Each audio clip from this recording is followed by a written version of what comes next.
Hi, I'm Alicia Welcher, host of our PFAFF 160th Anniversary Sew-Along, brought to you by PFAFF and Classic Sewing Magazine. In this video, I am going to show you how to use the scanning function that's built into our PFAFF Creative Icon 2, so that we can do all of our skirt embroideries in one large hooping. So if we look at my hoop, I have marked this hoop according to the instructions so that I can fit all 6 skirt embroideries onto this one piece of fabric. And I have hooped a sticky stabilizer and I have stuck my fabric to that stabilizer. Okay. Now, the other thing that I've done is I've pulled up my embroidery design. And so if I get out of here real quick, you can see I've got my embroidery design pulled up. When this design pulls up, because it is so small, it will actually it will pull up in a small hoop. So we need to go into our hoop options, which is down here at the bottom. Okay, you can see hoop options comes up here. And then we need to scroll down until we find our proper size hoop, which in this case is 360 by 260.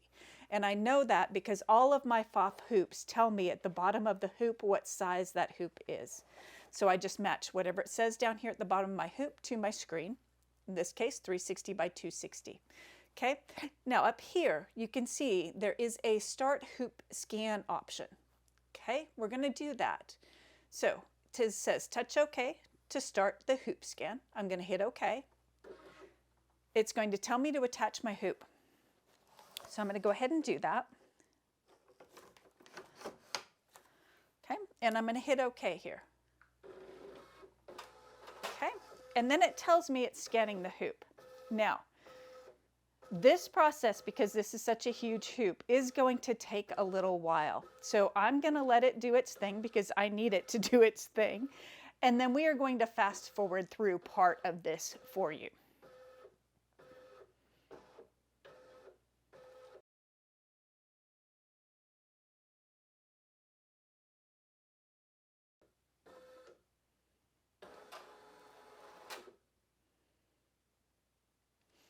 Okay, now that it has finished scanning, your needle goes back to the center. Our background here changed to scan hoop. So our background of our embroidery edit screen is now going to be what we just scanned.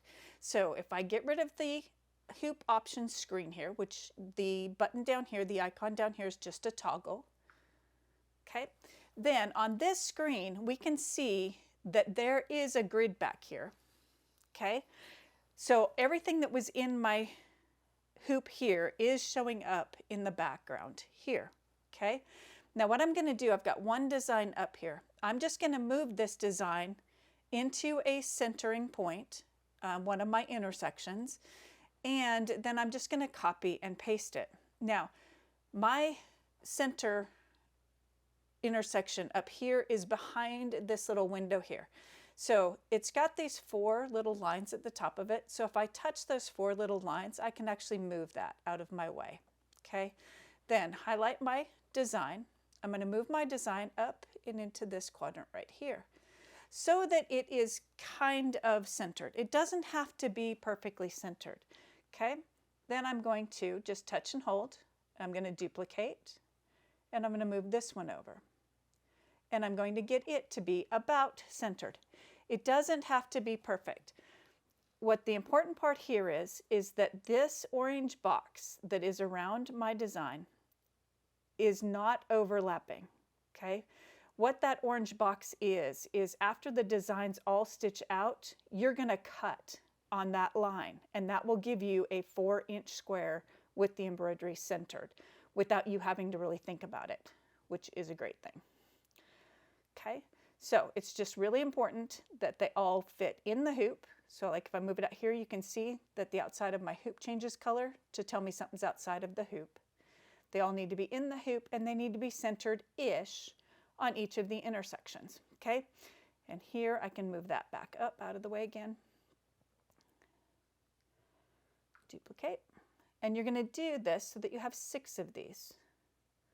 And remember, ish is okay. They don't have to be perfect.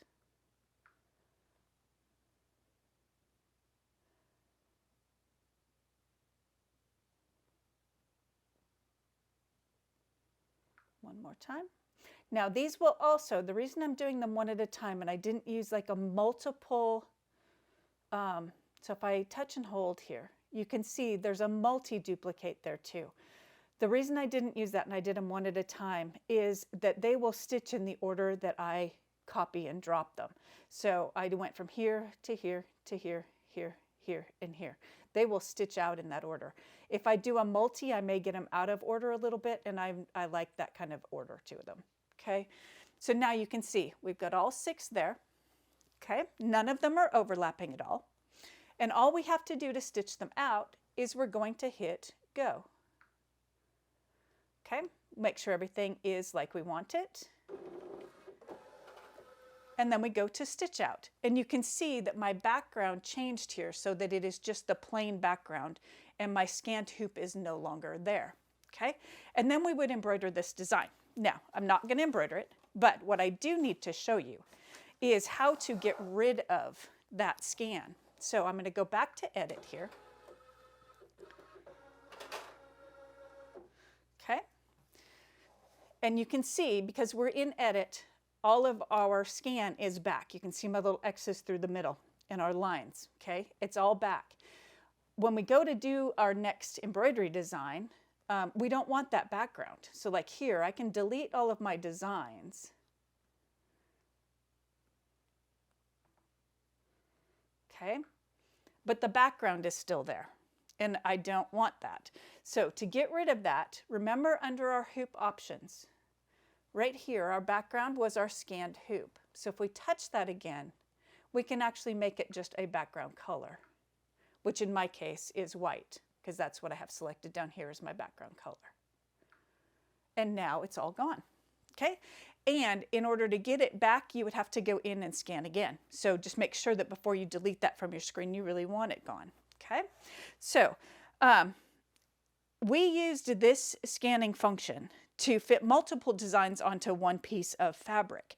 But can you see how great that scanning function would be if you wanted to place an embroidery design in a specific spot, like a specific part of a print fabric, or around a neckline, or at the top of a pocket? It is a fabulous function for getting your embroidery designs right where you want them, based on what is already in the hoop. So I hope you enjoyed this one, and I hope you join me for my other videos during this sew along.